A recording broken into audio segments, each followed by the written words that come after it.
nombre es Manuel Torres Rupay. Presento mi respuesta a la pregunta ¿por qué somos bípedos?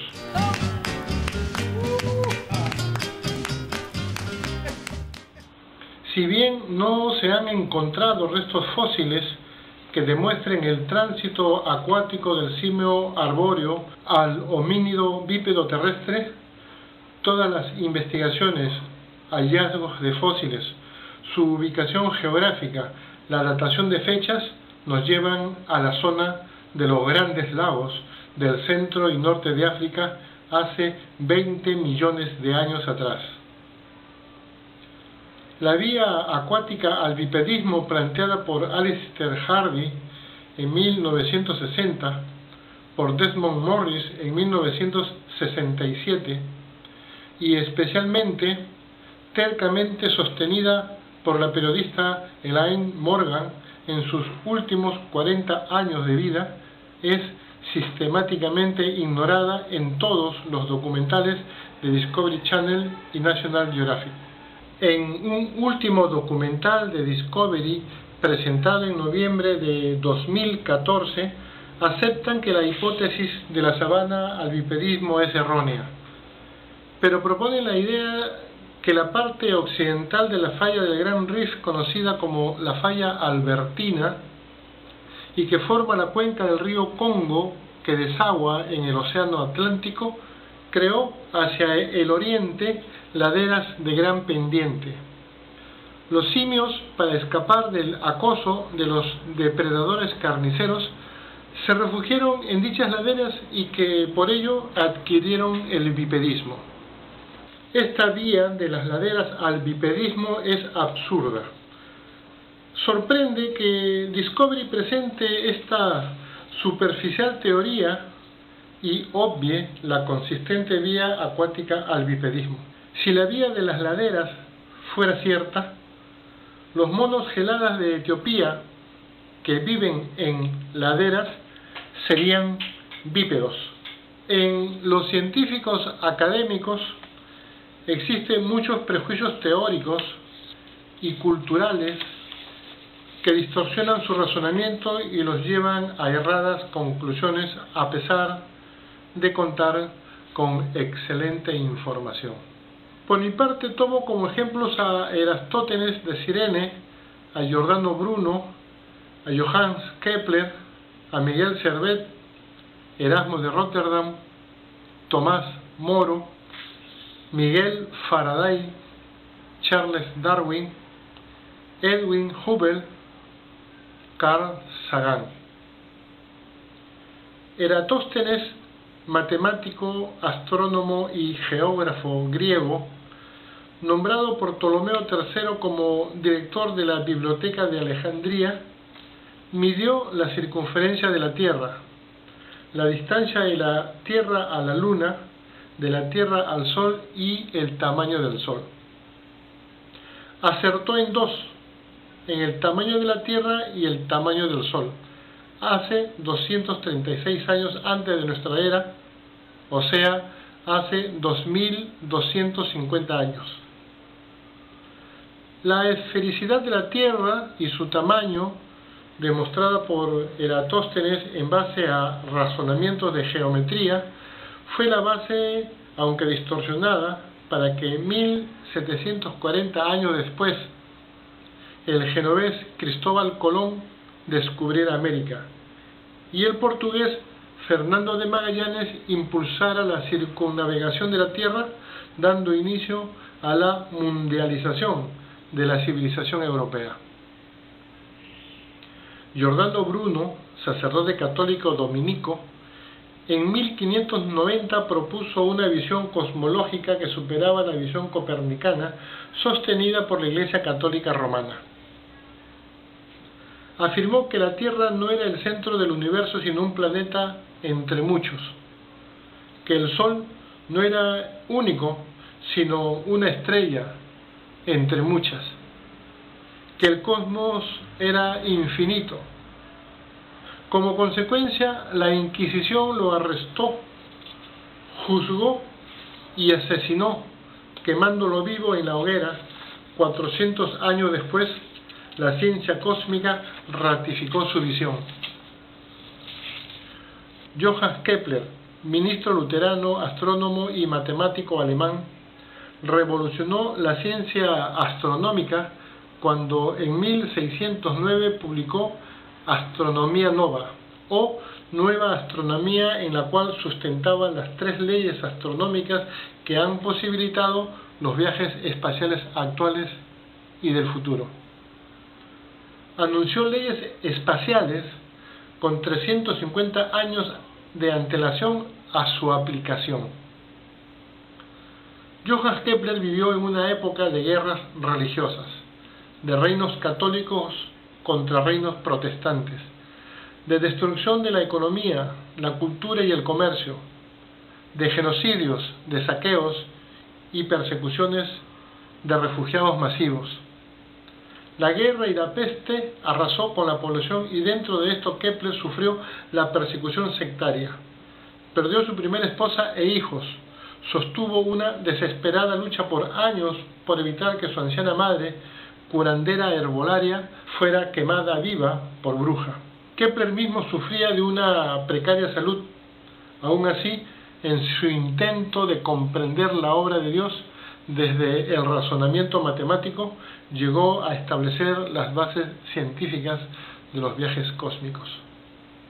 Miguel Servet, teólogo y científico español, protestante e individualista de corte panteísta, enfrentó tanto a la Iglesia católica como a las iglesias protestantes.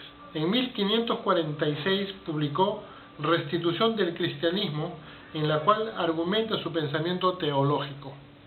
Allí sustenta desde el punto de vista teológico una acertada descripción de la circulación de la sangre en los pulmones. La Inquisición católica lo condena a morir en la hoguera por hereje. Se escapa para luego caer en manos de los protestantes calvinistas en Ginebra, Suiza. Los calvinistas también lo juzgan y sentencian por herejía, y lo queman vivo en la hoguera el 27 de octubre de 1553. Su martirio marcó hace 461 años un punto de inflexión en la lucha por la libertad de pensamiento, incluidas las cuestiones de fe, lucha que aún continúa. Erasmo de Rotterdam, humanista y teólogo holandés. En 1516 tradujo al latín la Biblia griega, que inicialmente había sido mandada a traducir del hebreo y del arameo al griego por el faraón egipcio Ptolomeo II 280 años antes de nuestra era. Con esta traducción, un trabajo laborioso y silencioso, Erasmo estableció el cimiento ideológico de la Reforma protestante. Martín Lutero no tuvo acceso a la Vulgata, la Biblia oficial católica. Lutero se basó en la versión latina de Erasmo de la Biblia griega o Septuaginta. De esta manera, todas las Biblias de las iglesias protestantes tienen como base la traducción latina de Erasmo de la Biblia griega de Ptolomeo II de hace 2294 años. Firme defensor del libre pensamiento, resistió por décadas las presiones de la Iglesia católica y protestante, especialmente de Martín Lutero, para someterse a una disciplina eclesial. A diferencia de Servet, logró sobrevivir. Tomás Moro, desde una posición de defensa del catolicismo romano, defendió la independencia del pensamiento del poder político. Se enfrentó al rey Enrique VIII de Inglaterra, negándose a reconocerlo como jefe de la nueva iglesia anglicana luego de la ruptura con Roma, siendo apresado, juzgado por traición y condenado a muerte por decapitación el 6 de junio de 1535.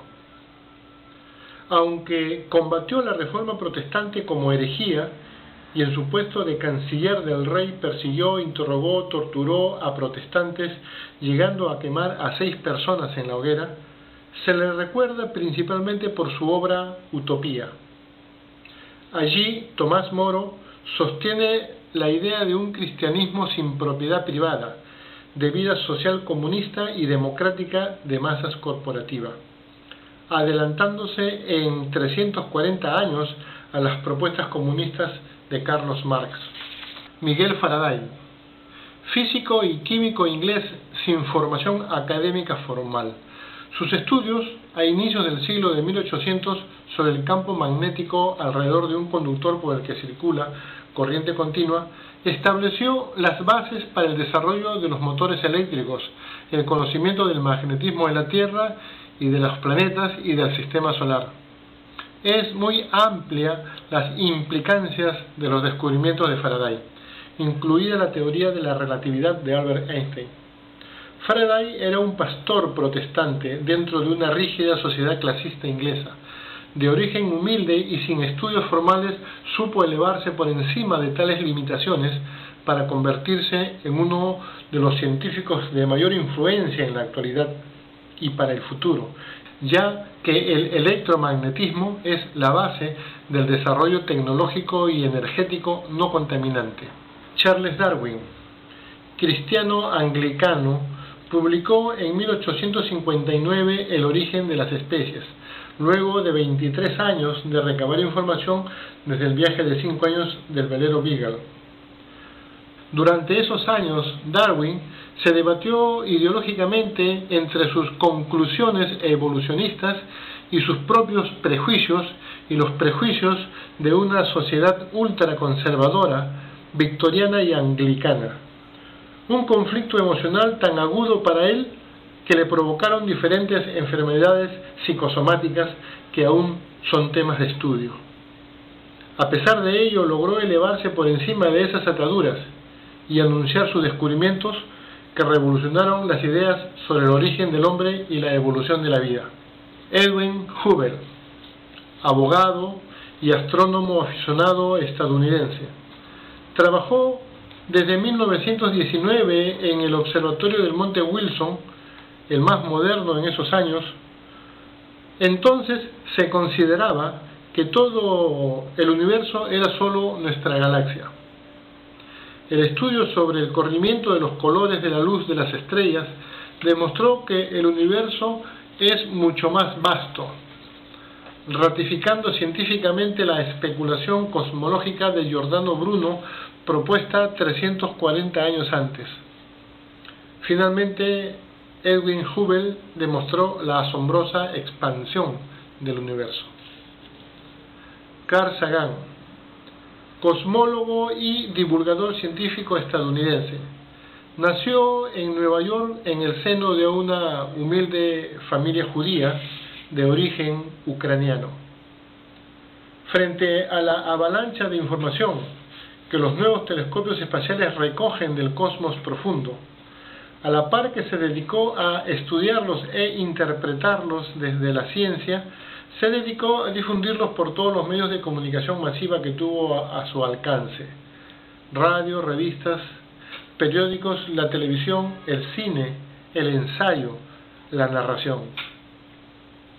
Su trabajo, desarrollado como funcionario de la NASA en medio de la Guerra Fría entre Estados Unidos y la Unión Soviética, fue presionado por el militarismo, la ideología judaica y las mayoritarias iglesias evangelistas conservadoras estadounidenses.